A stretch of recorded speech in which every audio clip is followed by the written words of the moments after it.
Thank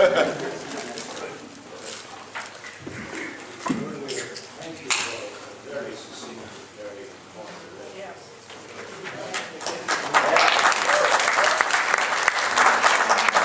Earlier you spoke about the rapid change in monotone reading. Right. By rapid, must Yeah, let me define that better for you. In fact, let me also state, and many of you know what I mean by this, my patient, that many times you will be told by your doctor that your number is worsening. And in fact, the only thing that's worsening is the eyesight of the person in the laboratory reading the numbers. So, and I like to say one day Jill may be reading the numbers and the next day it's Jack. Because if you've seen the tracing to measure the protein, it's actually subjective. And I always quote my English teacher from high school, Roy Horton, and I told him what an objective writer he was, and he said, listen, son, objectivity, it's quite subjective. That's no better said than when you're reading a myeloma reading. And so I also say to my patients, you really have to wait, we're going to recheck them again. So we like to make sure they're really going up. Now if the, say IgG is going up and the M protein together, it's pretty convincing things are all getting worse. But we are much more don't just do something and stand there than do something and don't stand there kind of people in our clinic. The rapidity of the rise, we say if it doubles in less than 6 months, that's bad. We have no data to support that, even though we came up with that as a reason to go ahead and treat the myeloma in relapse. But we don't have any data. And we have patients who've been slowly drifting up, newly diagnosed patients, for a number of years that we don't treat. We think that number has probably been going up for 10 years. And if their hemoglobin's normal, that is they're not anemic, they're feeling fine, their kidneys are fine, their bones are fine, we're going to watch them. So, because we know all these new drugs are coming, they're already coming. We have a lot of new drugs in combination that we didn't have 3 or 4 years ago. So if you can wait and sit on the sidelines while all the rest of these patients fight it out in the trials to figure it out. And several people in the world are now on a trial with a new drug, and we overshot the dose, and somebody that really knows what I'm talking about, so we had to back down. So she was the guinea pig who went too high. The good news is it's working great. So the criteria is thereabouts. Doubling in 6 months would be considered.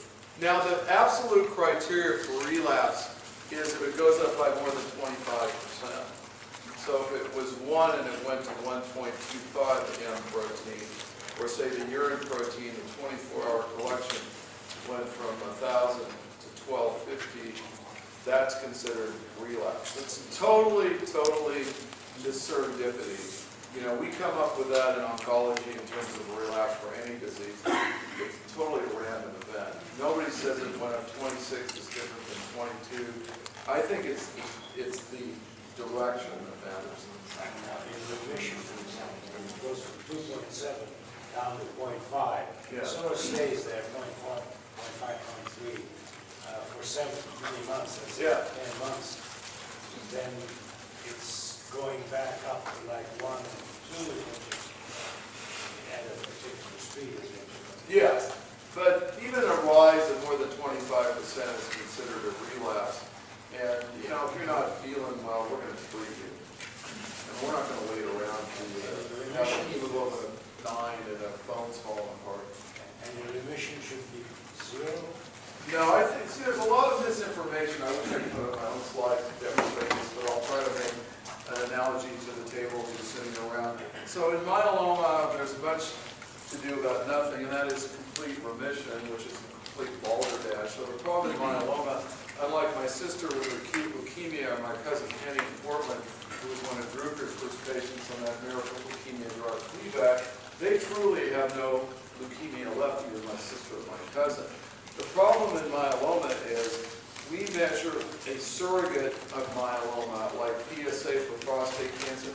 We measure the antibody. We don't measure the myeloma cell. So back with my brother in the 90s, to prove to FDA that his purging device would get rid of myeloma in the stem cells we would give back to the patient, the FDA said you have to prove that you could measure myeloma contamination down to 1 in a million cells. And we did, every patient. So we then had patients who underwent the transplant. We take their bone marrow, where they didn't have any protein left, and they had a lot of myeloma left. You just couldn't see it in the protein.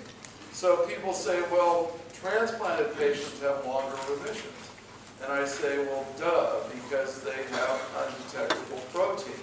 So if the level of protein that you can detect is above the table, if the true cure is on the ground, you may be somewhere in between and relapsing. I just can't measure it. And obviously then your remission is going to be much longer than the guy that's above the table. Doesn't mean you're going to live any longer. So I don't buy that argument that because you have undetectable protein, you have a longer remission. That doesn't mean anything. And the problem with there's a lot of smoke and mirrors about these molecular studies out there. Where they say, well, you know, it was molecularly negative.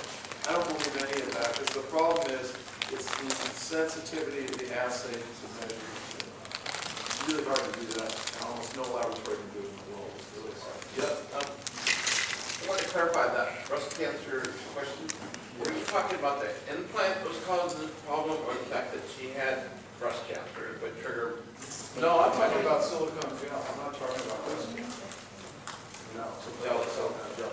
The association of secondary cancers with myeloma is very, very strong for myeloma and melanoma and other skin cancers. There is not as much association, although some with prostate, not really much with breast. These large studies that were done, the Swedish Institute trial. There's a little bit with other blood-based cancers, leukemia, but some of that may be treatment-induced, such as red emitter transplant, which we know can cause leukemia. We know that these high doses of chemotherapy are carcinogenic. What do you think about silicone cooking decorations and everything? I think that I would have no issues with any of that. It was really the gel. Now, if you know about silicone, but the actual covering is silicone, but it's really the gel inside the implant that caused it, not the covering. It was the gel. Now, a lot of women who had implants are told that they had saline, but when we went back and looked in the office reports, they really didn't. They were bamboozled by the plastic surgery. Yeah. What do you think about high-risk smoking in a long-term person who has rheumatoid arthritis, has had it for about 3 years, is going through every type of, rheumatoid arthritis treatment,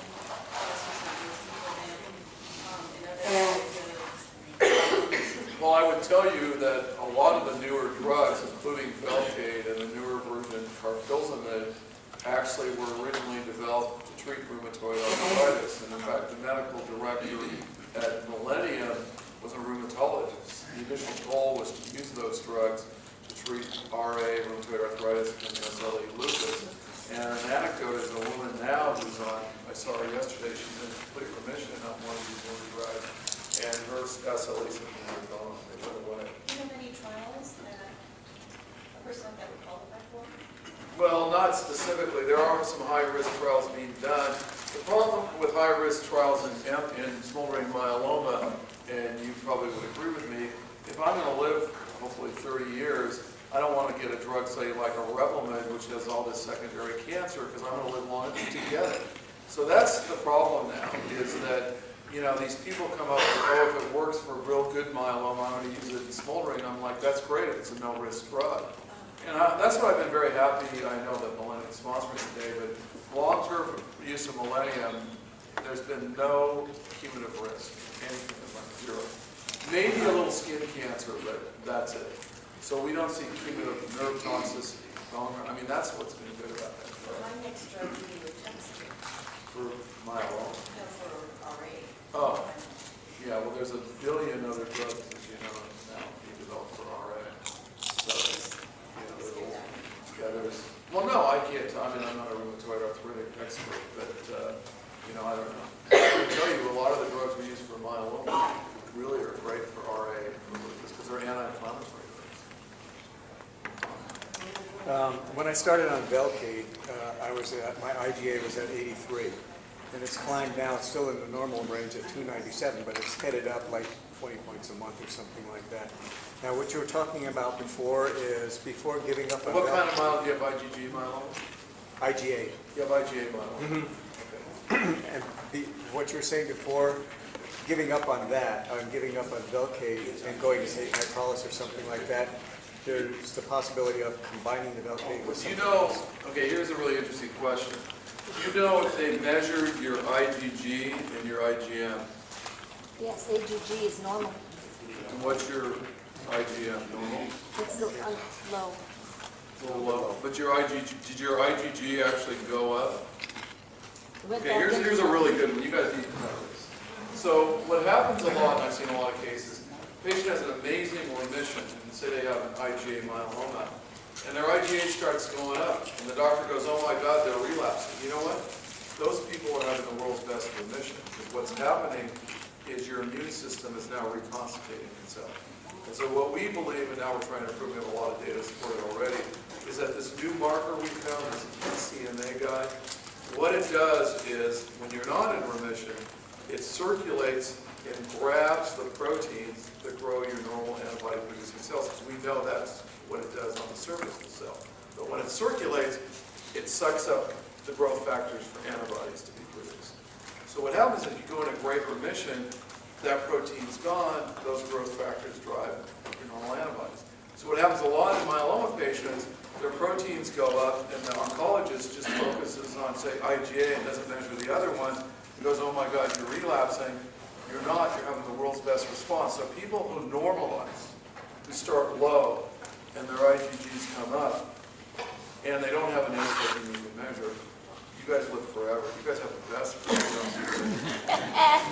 Assuming you don't have to measure. So I would not be at all concerned that my IgA were 283 or 283 I would be, but 283 I wouldn't be, because it's the normal range, because you've now reestablished your IgG, you're making good antibodies. You guys do the best. You're the very best of anyone. Dr. Clune in San Diego told him that when that IgG came up into normal, he said it was very rare. He was thrilled. It's not so rare anymore. No.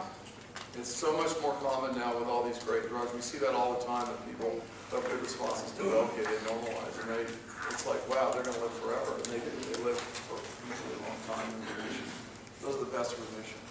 But you have to make sure that it isn't because there's an M protein in there. I doubt there is. It sounds like you've done the best. So I don't want you to freak out that went from 80 to 83. It's probably because you're doing great. So even if it keeps... Yeah, sorry, you were. I interrupted. No, I was just going to say, so even if it keeps going up like 10 points... Yeah, that's fine. You just don't want it to get to a point where there's an M protein there. But if there isn't, that's great. And occasionally you do overshoot the IgG and the IgA go above normal. That's really rare.